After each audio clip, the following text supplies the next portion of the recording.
Okay, welcome to the You Matter Show podcast. I'm Mark Bradinsky, host of this You Matter Show podcast. I'm the facilitator of the You Matter movement, author of the book You Matter, the 1 Billion Mission. I'm a storyteller, also blogger, podcaster, and I've been doing this for some time because I wanted to create this movement because the deepest principle of human nature is the craving to be appreciated. And that's why we do this, because every human being on the planet needs to feel that way. In fact, I just heard a line recently that said, appreciation and being valued is more important to us as humans than sex or money.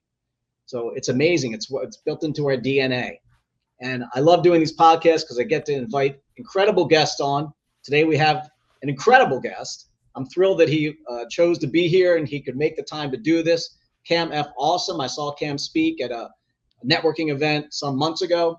We talked one-on-one and he agreed to come on. So welcome, Cam. Thrilled to have you. Thanks for being on the You Matter Show podcast. Oh, thanks for having me, man. And thanks for your mission. I think it's pretty dope. Thank you. Appreciate it. So let's talk about a couple of things. When you gave your talk, which was just amazing, I mean, storytellers are it, right? If you can master the art of storytelling, you can go a long way in life, which is why I tell stories about other people too in my blog, because once you do that, they feel valued and appreciated by sharing what's happened in their life. You got up on stage, did that, you do that all across the country. So you amassed over 400 wins in the ring, right? But then you faced some tough losses, many tough losses that you talked about. And then you leave that sport to go into comedy and then speaking. Why make the change? What happened that you decided, hey, I got to pull back and be something else, do something else? I think this was my purpose from the beginning. I didn't know how to articulate it.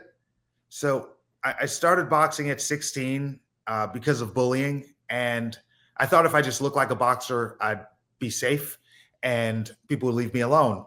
Turns out, yeah. And also when you learn how to fight, you don't have to. So, but 2008, 2 years into boxing, I made it to the finals of national championship. I ended up winning the nationals, but before the fight, they had us fill out a piece of paper. Your age, weight, reach, height, hometown, stance. And the final question was, what are your goals in and outside of the ring? And I was 18 when I filled this out. And my goal, and again, this was 2008 for the relevancy of this, but it was to be a good role model and have my own TV show. Remember when everyone was getting their own reality shows back in the day? Yes, yes. I wanted to be a performer. I wanted to be on TV. I didn't know how to explain that. But in my mind, I was like, oh, that's how I'll get on TV. I wanted, and I thought if I became really good at boxing, I'd get my own reality TV show. And I won that national championship. I got to be captain of Team USA with only boxing 2 years in the sport. And I'm traveling around to other countries fighting their number one boxers. And it's a lot of training, it's a lot of hard work, but I'm seeing the entire world. So I got so caught up in boxing, the thing that I was good at, but not necessarily my passion. And then 2012, I won the U.S. Olympic trials and then got kicked off the Olympic team. And I realized I couldn't box for a year, and I realized I did zero performing. So I started to go to open mic comedy nights. What also was happening during that time, after I became the number one boxer in the country, I would go to schools and take over the gym class for the entire day and talk about boxing and get kids to join their local nonprofit boxing gyms in their area because of what confidence boxing did for my confidence. And at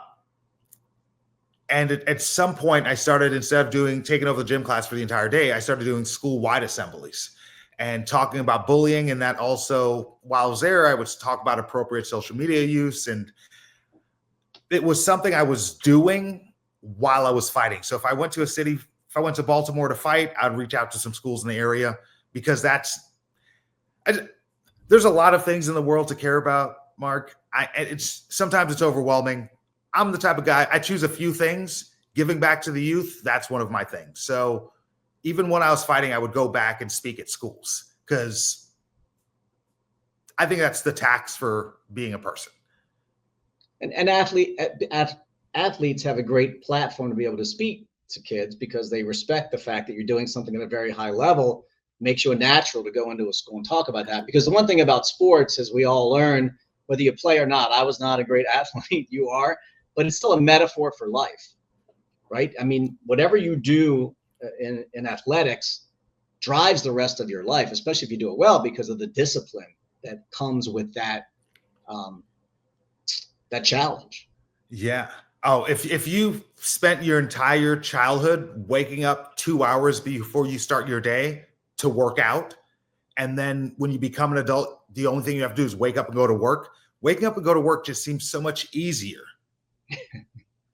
When you voluntarily do difficult things, the involuntarily difficult things you do become so much easier. And boxing is it's a mental battle as well as a physical one, just like any sport, right? Oh yeah. That I learned the mental game about boxing because I wasn't the strongest fighter or the fastest or the tallest or the big. I didn't have a lot of things going for me, but the thing I had going was like the mental game. And to me, I understood early in boxing how much that mental game plays, and your exterior has nothing to do with your interior. Because I would see these big, strong guys, and I would think, oh, if you think you're in danger, you're going to get scared. I don't care how much muscles you have. And I just need a glimpse of that fear in the ring for a second, and I'll open up your armor, and I'll take your soul out of your body from just the mental game of it. And with those big muscles, if you don't have the strength, the mental strength to use them, they're irrelevant. And that to me was the fun part about boxing. Every sport's mental, and that's, I mean, especially when it's solo, right? Like a golfer, like a boxer, like it's all about the way you think and feel, because like you said, the muscles are just showing the outside, but what's inside, like you said, if you saw for 1 second that you could find the fear in somebody, you can manipulate that and use that to your advantage. Yeah, there's been times where I'm in the ring, I'm like, oh no, I'm weak, I'm tired, and I need to just look into his eyes and I need to see that he's weak and tired. Like if I'm fatigued, one of us are going to break, and I just need to hold myself together just for 10 seconds longer so he mentally breaks. And once he breaks, then I get stronger. And you don't know what he's thinking either, because everyone you ever meet in your entire life is going through something, right? Oh. So at some point in that person's life, there's a challenge that they're facing, and maybe they're handling it well, maybe they're not. And so, like you said, that's your advantage. If you can catch that moment, what is it that they're struggling with, and use that in the ring to, get, like I said, 10 seconds more, then you win. Yeah. But to get those 10 seconds, that 10 seconds comes from somewhere. And what I learned in boxing is, like, I walked in high school. My boxing gym was 6 miles away from my high school. I took a 6-mile walk every day. If I walk 6 miles mentally, when I need those 10 seconds, I understood to myself that I walk 3 hours a day. I'm going to find that 10 seconds. And then my opponent needs to find that 10 seconds. If he does find that 10 seconds, I need to find something to dig even deeper. Mm-hmm. And whoever can't dig the deepest loses. And that's the mental game of it.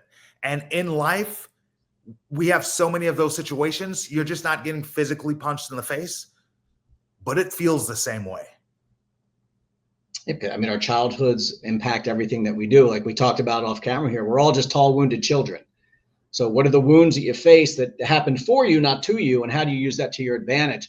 Let's go back in time, though, because when I heard you speak, one of the most impactful things was talking about that walk that you had. Why did you have to do that, and what did that do for you? Just talked about that a little bit, but you had to make that walk to be able to get to the gym, to be able to practice, right? Yeah, it was. Now, because in my mind, I was like, it just made sense. Now I look back, I'm like, oh, that's like so great of me to walk 6 miles. But I was like, oh, I want to go to the gym. The gym is 6 miles away. I couldn't get a ride. I couldn't afford a car. I couldn't afford a cab. Could I walk? And I was going to walk to the gym. And the first day I did it, one of the coaches, not even a coach, Jose Marquez saw me. He was the dad of one of the fighters, and I use his name out of respect. He has passed, but he saw me walking the first day. Thank God he saw me, because then he saw me at the gym. He said, "Did you walk here?" Because I didn't tell anyone. I was a little bit embarrassed. And I was like, "Yeah." And he says, "If you ever walk to the gym, I will be here to drop you home." And his son stopped boxing, and he kept going to the gym just to give me a ride home. And he started becoming a coach, but he would give me a ride home at the end of every practice. Else it was a 9-mile walk home. Because he saw someone doing something out of the ordinary, which is really just the extra right in front of ordinary, extraordinary, that you wanted it that bad. So why wouldn't he want to help you? And also taking that walk, you can never connect the dots moving forward, only looking back, right? That was Steve Jobs' line. You can only go back and go, oh, this happened because this happened, because this happened, because this happened. And so by doing that, like you said, you built the mental acumen, because during those walks, you had to be thinking a lot, right? Yeah. I'm sorry. I haven't thought about Jose Marquez in a little bit. Yeah. Oh, good, man. Right. You never know who's going to step up to help you in life. And we're all impacted by individuals. If you really go back and think, you make a list of the people that impacted you, you'll be in tears just like Cam is now, thinking about the people that really touched you and helped you in a way that you probably wouldn't be here without that. Yeah. Yeah. Good dude. That's cool. So, yeah. Yeah. I mean, celebrate him. And it was showing love, right? He was showing you love. And what do we talk about? It's You Matter Show, right? It's about appreciation. He valued the fact that you were doing something, extraordinary that he couldn't believe. In fact, I told someone about, after I saw you talk about you walking, and she was like, "There's no way he did that." I'm like, "I'm telling you, he did that, right? It's real." Cam wanted it that bad. When you want something that bad, you find a way. Yeah. I didn't think it was that crazy. I knew for the first 3 weeks it'd be difficult and I'd be tired, but after that, your body kind of gets used to it. It's just if you have a job you hate, you know what the feeling of taking that walk is. Mm-hmm. You clock in, you're like, okay, time to disassociate or whatever we need to do to keep it together for the next X amount of hours. And you just clock in. It's a job. And I did it with the faith that I'd get good enough for it to be worth the walk. Walking is one of the most underrated personal exercises. Secondly, there's a guy, and I can't think of his name right now. It's going to bother me. He wrote a book called The 12-Hour Walk. He said, you do that. You take a 12-hour walk. Even now, it doesn't matter. You don't need to be doing it to go somewhere. Take that 12-hour walk. Take some snacks with you, whatever. No media, right? I mean, the guy did bring his phone because he was just so his wife could track where he was in case something happened. But that 12-hour walk will change your life if you actually just take half a day to just walk. He's climbed all these different mountains. I can't think of his name right now, but really cool thing. So, I mean, you just walk for 12 hours? Walk straight for 12 hours. And that walk made him think differently about his life, just pretty much in silence. Okay, I was gonna ask, did he talk to anyone on his walk? Nope. Just himself, thinking about his life. I haven't done it yet. That's one of my next challenges. I want to do that because I really think you can find some answers to questions by doing that. I'm gonna go walk 12 hours. You leaving now? Yeah, I'm like, okay, I'm looking at my calendar. I'm like, I'm gonna go walk 12 hours. I'm just mapping out where. If should it be like in public, through traffic, like on the street or in a park? He tried to stay off the main roads. So I think it's a lot. You can find places that you could hike and I'm in Austin. There's tons of places. I'm going to pull up his name because I feel bad we're on this podcast without actually giving him credit for this.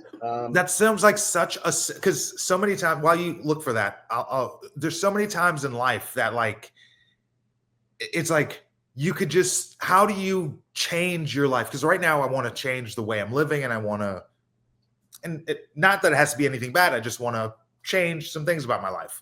Like I do a lot of traveling with work and I want to travel less and be home. And I've traveled like 300 days a year throughout my 20s. and with boxing. And then during the pandemic, that was the first time I was ever home as an adult. Crazy experience. And then I'm back on the road with traveling, and I want to start being home more, be present, and see what that would look like.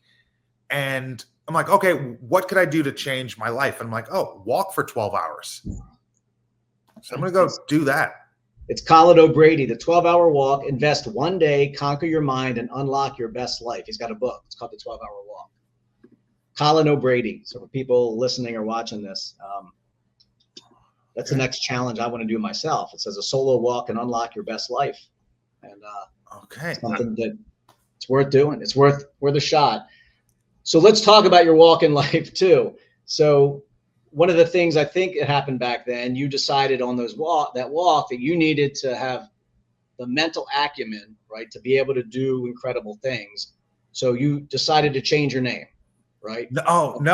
That and having the mental acumen, I wouldn't even use those words. It was the 6 mile walk where I was making up stories in my head because I didn't have music. And probably like this dude on this 12-hour walk, you talk to yourself. And so I would make up stories during my walk, and I was kicking butt in all these stories, Mark. I was knocking everyone out. I had all the money, all the cars, all the jewelry. And although none of it was true, the more highly I spoke about myself and the more I bigged myself up on the walk to the gym, the better I did at the gym and sparring. And going into the ring, I had that confidence of like, oh, no, I'm going to do well. And the better I did at sparring, the more excited I was for that walk to talk to myself more. And that's what allowed me the confidence to become the #1 boxer in the country in 2 years.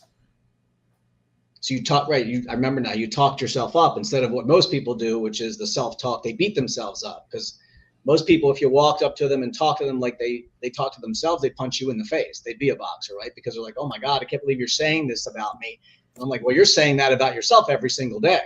Yeah. So you use that to turn that around and talk so great about yourself and visualize what you could accomplish that made you better. But then you decide with all that talking to yourself that you should change your name from Lenroy Thompson to Cam F. Awesome. And it is possible to do that. Tell us that story. Yeah. So I qualified for the Olympic team, and after I got kicked off the Olympic team for not sending in my drug testing paperwork. I tested negative the same week I left the country to fight in a tournament, but I forgot to tell them I was leaving. It wasn't a real issue, never been, but it was after Lance Armstrong went on Oprah. They made an example of a bunch of athletes for cilia fractures. I bit the bullet, my mistake. I should have written the email and told them I was leaving. But I lost all my ranking points. I lost all my sponsorship, and I was sad. I didn't have a college education or any degree. I didn't have a backup plan. So I'm like, okay, I got to return to boxing. Although I felt spiteful and resentful towards boxing, because I thought of it as like a wife. Like I put all my time into this person and I love her and I dedicated my life to her. And then she just left me for another boxer, because another dude I beat 6 times out of 6 times went to the Olympics. And I felt like, so I was angry about the whole situation. And I was mad at myself for not doing a simple task of sending an email. And I was just constantly beating myself up, and I couldn't get myself back in shape. And just one day I was really just giving it to me like, you idiot, you fat loser. And at that moment I was like, oh, this is so much different than I used to talk to myself walking to the gym.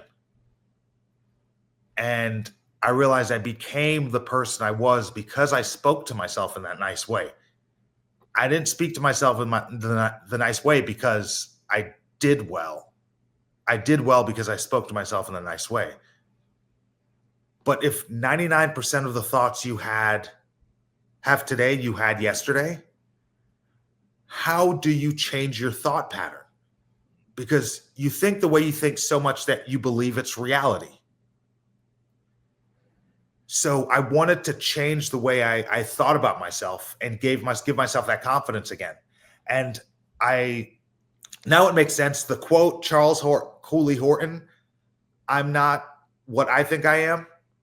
I'm not what you think I am. I'm what I think you think I am. I'll say it again to make sense. I'm not what I think I am.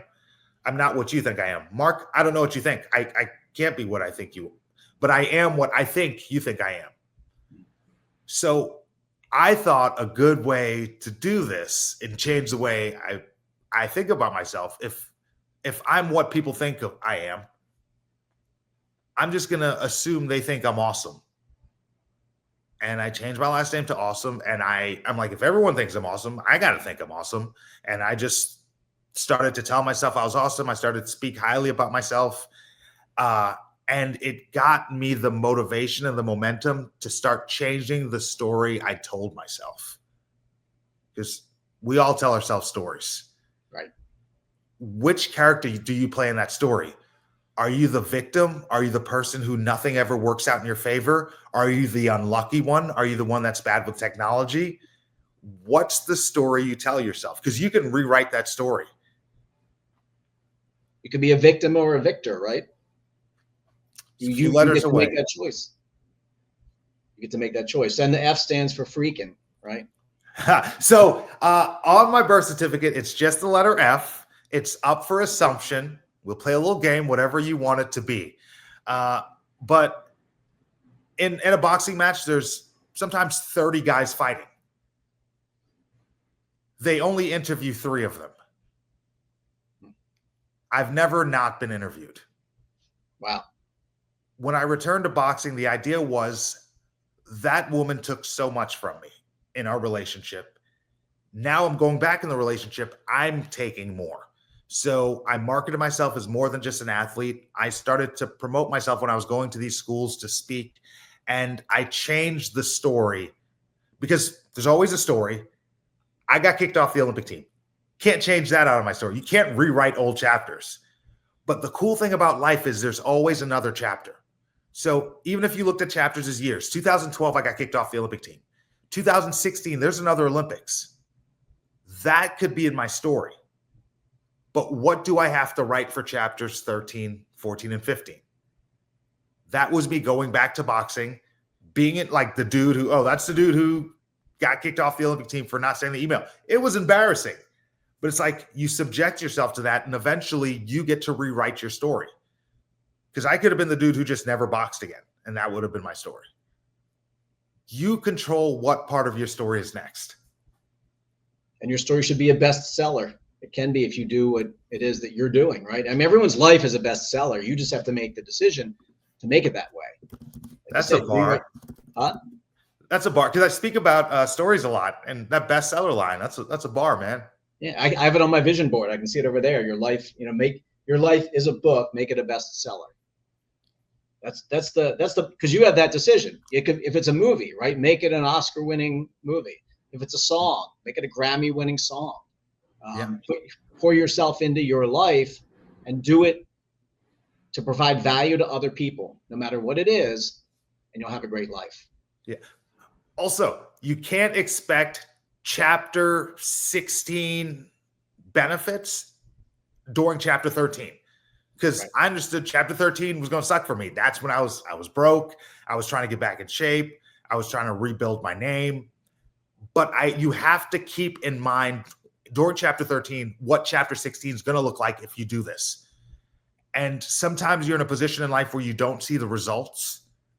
But ask yourself the question, what would it look like if I were? So whatever that thing is that you were doing, what would it look like if I were doing that thing?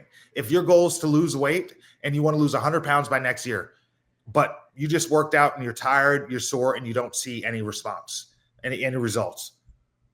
If you're 3 weeks in, what would it look like if you were on your way to lose 100 pounds? Yeah, you wouldn't see results in your first 3 weeks. So be real with where you are, but understand where you can go. My mission, to positively impact the lives of 1 billion people. I have to see myself in that place, but it's literally one person at a time. It's a metaphor. But if you can impact that many people, that's the whole point of this You Matter movement. Once I found this and started handing out these cards, I gave you a card at the Accelerant event. We took a picture together. Once I did that more than 5 years ago, my whole life shifted because I'm like, I knew what my why was, but now I have the how. It's not just handing out cards. It's going to be, that's the first piece of this, right? The cards, the book, the storytelling, the podcast, speaking. What can I do to move this movement forward? Seeing that vision I have of myself impacting 1 billion people, not to stand on stage and go, oh, okay, I did it, but along the way saying, oh my gosh, it really worked. And now that ripple effect of impacting 1 billion has impacted all 8 billion people on the planet. Because everyone's built that way. We're all human beings. Right? We all have this built into our DNA, the craving to be appreciated, not a wish or desire, but craving. You need a couple things in life, right? You need food and water, shelter, and to feel valued and appreciated. That's how important it is in our lives. And having people on like you that, you have a story, a great story. And so that story happened to you for a reason. And now sharing that impacts other people. And talk about a book. You have your book, Becoming Awesome. Yeah. Tell us more about that book. Becoming Awesome. It's Becoming Awesome, How to Make Success Inevitable. I believe if you can fail without being discouraged, success becomes inevitable. Say that again. That was your line on stage. If you can fail without being discouraged, success becomes inevitable. Great line. We don't quit when we fail. Like, failing is how we learn. It's how we get better. It's how we improve. It's an experience to gain. It's an opportunity to gain experience. So we don't quit when we fail. We quit when we get discouraged. We quit when we feel hurt. We quit when we have an emotional response to a result we don't like. We quit when we lose hope. Like, what your movement matters, what you matter movement, what you're doing is you're offering people hope. That's all we need, because eventually we need to all get, and whatever the thing is, you need enough experience to get better. But to get that experience, you have to fail and then keep going. How do you get yourself to keep going? Some people give themselves hope in different ways. Faith, great way to have hope, because eventually, if you just keep living, you will eventually figure this out. If you change your last name to Awesome to try to find more joy in life, you can find hope. Change the way you talk to yourself, you can find hope. All you really need in life is hope, because you'll eventually figure it out. This book is just a way for you to find some hope in your life. And it's awesome because you are. Thanks, man. Yeah. And you're a natural storyteller, humor, grit, your life experiences.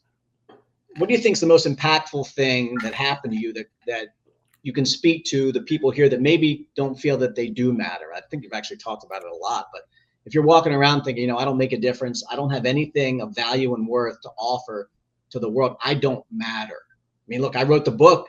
Every book is written for two reasons, in my opinion.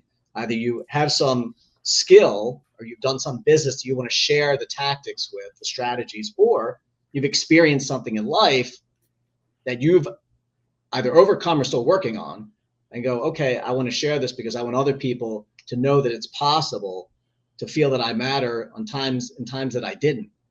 How would you speak to the audience of the people who are saying, you know what, right now, I just don't feel it, Cam? Ooh, I would, one thing I would check. So we all have a negative person in our life, right? It's part of life. Think of that negative person. Does that person believe they're negative? No. How do you know, Mark, that you're not that person? The truth. So I'll say first, understand what changed for me is that I realized there isn't anyone in the universe out to get me. And the universe isn't out to get me. It's the way I position things. I see there's so many people on the planet that things work in patterns, and it's not necessarily for me or against me. And I matter enough to have the power to change whatever circumstance that I'm in. I do have to keep it real with myself, like, hey, it's going to suck for a while I do that. And that's the idea of having hope through the suck. But I matter enough to take accountability. And once I take accountability and I see my role, because I feel like you hit the wall of despair. I feel like I'm rambling, but like you hit a wall of despair when it doesn't make sense. So if you're going in life for like the Olympics, for example, I was going for the Olympics, 4 Olympic trials. I won 3 Olympic trials, never got to go to the Olympics, right? I had to look at it like, oh, it's because I didn't deserve to go. Because if in 2012, I was like, I got suspended, the universe doesn't want me to go, and I just stopped. Because if I did everything in my power to go and I didn't get to go, then why try again? But if I can take accountability, like, oh, I was supposed to send that email, and because I didn't do everything in my power, next time I'm going to do X, Y, and Z, and then I'll get the result I want. Because then it makes sense. So then I went back through the Olympic process, won nationals every year, won the 2016 Olympic trials, but then didn't qualify to go to Rio. I lost a split decision in the finals in Argentina. Very close fight. If I would have won, he couldn't complain. It was a decision. But if I would have done something better defensively or offensively, I would have deserved to go. But if I do X, Y, and Z next time, I should be able to go. Like, it makes sense. And the idea of hope, taking accountability to give myself hope to keep going. Then 2020 won the Olympic trials, but then I fought for Trinidad and Tobago this time around, and because of the pandemic, they didn't send a team. That's the universe. But it's not against me. No, it's also you, like you said, every life is a chapter in a book. This is your book of life, right? So you write one chapter, you're like, that chapter happened. What do I do with the next chapter? What do I do with the next chapter? What do I do with the next chapter? And you have to keep going because you have to keep writing chapters. You can't stay immersed in the chapter that just ended. Just like a lot of people get caught up in, this thing happened to me, the door just closed behind me. But here's the thing. Eventually, and it doesn't always happen overnight. In fact, I think frequently it doesn't. But the next door that opens is always more beautiful than the one that's shut behind you. Because things always get better. This world, you could look at it and go, oh, it's chaos. Guess what? The world has always been a circus. It will always be a circus. But you need to be the ringleader of your circus and say, all right, I got these 3 rings. I'm going to keep this stuff going and perform. Be what was the guy's name around the circus? Barnum Bailey? Yeah. Barnum Bailey. This is your life. You have control of it. I think you're a great example of taking control no matter what happens. I think that should be incentive or inspiration for people listening and watching this, saying, you know what, if Cam did it, so can I. Yeah. You speaking just triggered something in my mind of the stories, and some people get stuck in the same story. And the chapter that could have been 6 months long, they've been writing. I found myself writing the same chapter for years. And it's like, oh, you can end that chapter and start a new chapter. But there needs to be a bookend. And realistically for me right now, that 12-hour walk, that's going to be a big deal for me. But to my mind, that's going to be my bookend. And now I'm going to start living a more at-home life. And this will be a new chapter I'm looking for. Look for things in your life to do to reshuffle the deck of, because I believe life hands us cards. We're all dealt cards. If you don't like the way the cards are being dealt, shuffle the deck. Right. This 12-mile walk would be shuffling a deck. Signing up for a challenge, shuffling a deck. Putting yourself through something difficult to put an end or bookmark to a chapter in your life. Whatever that is. Everyone's life is differently. Mine is more athletic. Yours could be reading a book or whatever the thing is, but find something that means something to you. Have a purpose, right? And it doesn't, you don't have to, the job doesn't have to be your purpose. Your career doesn't have to be your purpose, but you still want to have that purpose and mission. There's something that it's really what you love to do, right? And what you do very well. That intersection is really what you should do for most of your life. Because you're here for a reason, and these are gifts, talents, and abilities that only you were given. There's never going to be another you. There never was a you before this. So you're a miracle, a masterpiece, and a hero. What are you going to do with that lottery ticket that you were born with? And it's like you said, you can't get lost in the story you tell yourself. You have to change that story if it's not working for you. Write a new chapter and keep going. I'm going to do the 12-hour walk too. You're going to do the 12-hour walk. We're going to talk after that too and share that experience. And I'll wrap this up for everybody because I don't want to take more of your time. But we talked about a lot of things, Cam. And if you could narrow it down to one thing, what's the one message that you want people to know? This You Matter Show podcast, right? what's the one thing that you want to share? What is it really that makes Cam F awesome? Cam F awesome. The story I told myself, and it's the story that you tell yourself. You're listening to this podcast for a reason. You're listening to my voice for a reason. The whole idea of you matter. Do you tell yourself the story that you matter? And when you make a mistake, how hard are you on you? Life is going to be hard on you. You don't need to be hard on yourself. Tell yourself the story. Take accountability, caveat, but tell yourself the story about how amazing you are and how capable you are. And the fact that you made those mistakes, you learned from it, you have that information, and you're going to kill it next time. That's what we talked about, right? It's experience. We talked about this off camera. Experience plus introspection equals wisdom. So what's the wisdom that you have just for you? It doesn't have to be for anyone else, because not everyone wants to hear your advice. But what's the wisdom you have for yourself?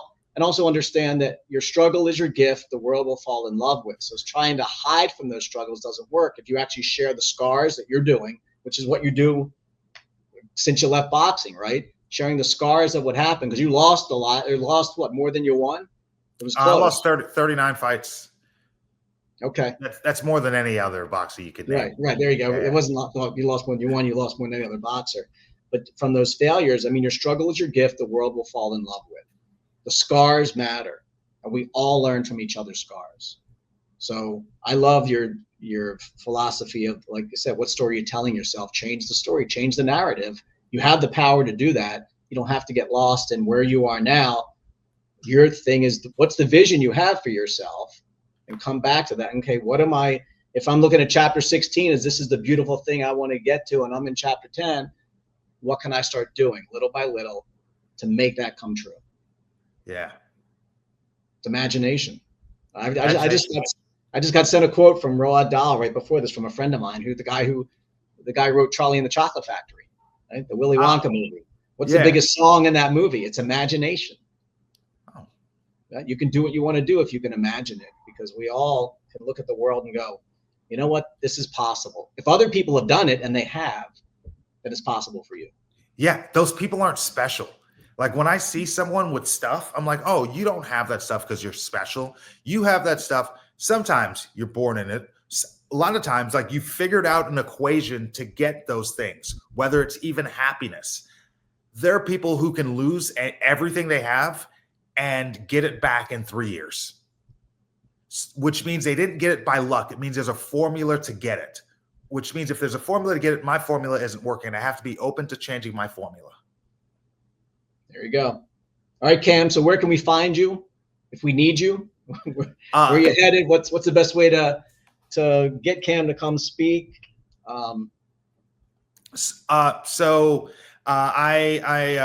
find me at camfawesome.com.